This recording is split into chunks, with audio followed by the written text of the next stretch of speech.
सांप मासिवाय अंटार्कटिका दुनिया के सभी बर्राज़मों में आम मिलने वाला रिप्टाइल है।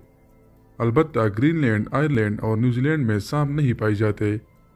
सांप की अब तक 3000 के करीब अक़साम दरियाफ्त किए जा चुके हैं। इन 3000 में से तकरीबन 600 अक़साम जहरीली है, जिनमें से 200 अक़साम इंसान के लिए मुहलिक साबित हो सकती है। ज़माने क़दीम से सांप के बारे में पूरी दुनिया में मुख्तलिफ अफवाहें, गलत फहमियाँ और सनसनीखेज़ बातें मशहूर है, जिनका हकीकत में कोई वजूद नहीं। ऐसे ही कुछ बातों का जिक्र आज हम इस वीडियो में करेंगे। नंबर 1, अच्छा दारी सांप। हर किसी ने यह बात सुनी होगी कि जब सांप की उम्र अगर 100 साल से तजावुज़ कर जाए तो वो कोई भी रूप बदल सकता है। ये बिल्कुल मनगढ़ंत और फर्जी कहानी है। पहली बात यह है कि अक्सरियत सांपों की उम्र 20 से 30 साल औसत होती है, और दूसरी बात, सांप जानवर है, कोई जादुई दुनिया की अफसानवी मखलूक नहीं। और अच्छा दारी सांप ही क्यों, गाय, भैंस, मेंढक, ज़राफ़ा, हाथी और वेल भला अच्छा दारी क्यों नहीं हो सकते। नंबर 2, सांप और बीन। आम ख्याल ये है कि सांप बीन की आवाज़ पर रुख्स करता है, लेकिन अभी तक की तहकीक के मुताबिक सांप कान या समाती अज़ू नहीं रखता। इसलिए गालिब इम्कान यही है कि सांप बहरा जानदार है, भले ही कुछ माहिरीन को इस बात से इख्तिलाफ है। बीन पर सांप की हरकत की वजह बीन की आवाज़ नहीं बल्कि बीन की हरकत और इस आवाज़ से पैदा होने वाली वाइब्रेशन हो सकती है। नंबर 3, सांप और दूध। क्या दूध सांप की पसंदीदा खुराक है? नहीं, बिल्कुल नहीं। दूध सिरे से सांप की खुराक में शामिल ही नहीं। भारत में नागपंचमी के त्यौहार पर जब जोगी पब्लिक के सामने सांपों को दूध पिलाने का मुजाहिरा करते हैं, उसकी वजह ये होती है कि इन सांपों को कई रोज से प्यासा रखा गया होता है और वो डिहाइड्रेशन का शिकार होते हैं। इसलिए उस वक्त कोई भी लिक्विड पीकर प्यास बुझाने से नहीं कतराते और सांप वो दूध मज़े से पीता है। नंबर 4, 2 मुंह वाला सांप। कहते हैं कि रेड सैंड बुआ के 2 मुंह होते हैं। रेड सैंड बुआ का एक ही सर होता है।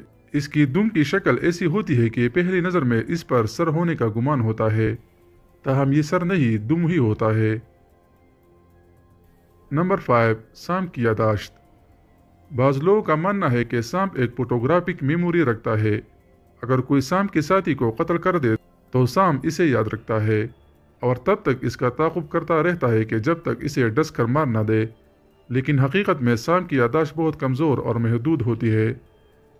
वो इंसानों का चेहरा ना पहचानते हैं, ना याद रख सकते हैं और ना ही इस बुनियाद पर किसी का ताक़ुब करते हैं। नंबर 6, उड़ान सांप। मशहूर ये है कि सांप की बाज़ अक़साम हवा में उड़ने की सलाहियत रखती है, जबकि हकीकत में कोई भी सांप बाकायदा उड़ नहीं सकता। अलबत्ता क्राइसोफिलिया नस्ल के सांप हवा में इंतहाई महारत से 100 मीटर के फासले तक ग्लाइड करते हुए सफ़र कर सकते हैं। ऐसे में अगर इन्हें कोई हवा में तैरता देखे तो इस पे उड़ने का ही गुमान होगा, ताहम इन्हें ग्लाइड करने के लिए बुलंद मुकाम जैसे दरख्त पे चढ़ना ज़रूरी है।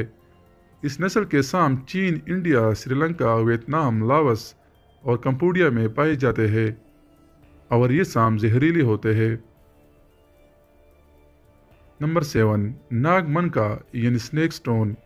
मशहूर ये है कि नागमनका यानी स्नेक स्टोन कोबरा सांप के सर से निकलने वाला एक सियाह पत्थर है, जिसमें सांप के जहर का इलाज पोशीदा है, लेकिन हकीकत में स्नेक स्टोन का कोई वजूद नहीं। सपेरे दरअसल एक सियाह रंग का नगीना सांप के जिल्द पर हल्का सा कट लगाकर इसके अंदर डाल देते हैं। फिर कुछ दिन बाद मजमा में लोगों के सामने सांप के सर पर कट लगाकर या पहले वाले कट को चाकू से खोलकर वो मंका निकाल कर दिखा देते हैं। हिंदुस्तान में हर बरस सांप के काटने से 45 से 58 हज़ार के दरमियान अमवात होती है। अगर तो नागमनके का सच में कोई वजूद होता और इसमें सांप के जहर का इलाज होता तो पूरी दुनिया में सालाना हज़ारों जानें बचाई जा सकती थी, वो भी कम खर्च पे और आसानी से। नंबर 8, सांप और गुस्सा। क्या सांप एक गुस्सेल जानवर है जो हर वक्त इंसान को डसने की ताक में रहता है? नहीं, बिल्कुल नहीं। सांप एक शर्मीला और कमज़ोर दिल जानवर है। सांप सिर्फ गिर लिए जाने पर हमला और होता है या गलती से सांप के ऊपर या इसके करीब पैर आ जाने की वजह से घबरा कर डस लेता है। अलबत्ता सांपों में ब्लैक माम्बा एक गुस्सेल सांप है جو جان بوجھ کر اور پیچھا کر کے ڈسنے کے لیے بدنام ہے۔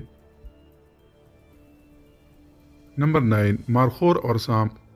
مارخور سانپ کھاتا ہے۔ مارخور ایک سبزی خور جانور ہے جو کبھی بھی سانپ نہیں کھاتا۔ مارخور کے نام کی وجہ سے یہ افواہ مشہور ہوئی ہے۔ نمبر 10، سانپ اور زہر چوسنا۔ اگر سانپ ڈس لے تو اس زخم کو چوس کر زہر باہر نکالا جا سکتا ہے۔ ایسا کرنے سے زہر منہ کے راستے جسم کے اندر جا سکتا ہے اور مزید تباہی کا باعث بن سکتا ہے۔ لہٰذا ایسے من گھڑت افواہوں سے گریز کرے اور کوشش کرے کہ سانپ کے ڈسنے کے فوراً بعد قریبی ہسپتال سے رجوع کرے اور سنی سنائی باتوں پر عمل نہ کرے۔ تو دوستو، یہ تو تھی سانپ کے حوالے سے 10 مشہور اور غلط افواہیں جس پر تقریباً ہر کوئی یقین کرتا آیا ہے، لیکن یہ ویڈیو دیکھنے کے بعد یقیناً آپ آئندہ کے لیے محتاط رہیں گے۔ اس ویڈیو کو لائک کر کے آگے بھی شیئر کیجیے گا اور مزید اس طرح کی دلچسپ اور معلوماتی ویڈیوز دیکھنے کے لیے ہمارے چینل اردو اینڈ پومنٹری کو سبسکرائب کریں اور گھنٹے کے نشان پر کلک کریں تاکہ آپ کو ہمارے ہر نئی آنے والی ویڈیو کی نوٹیفیکیشن وقت پر مل سکے۔ ایک نئی ویڈیو کے ساتھ جلدی ملاقات ہوگی۔ ہمیں اجازت دیجیے۔ اللہ نگہبان۔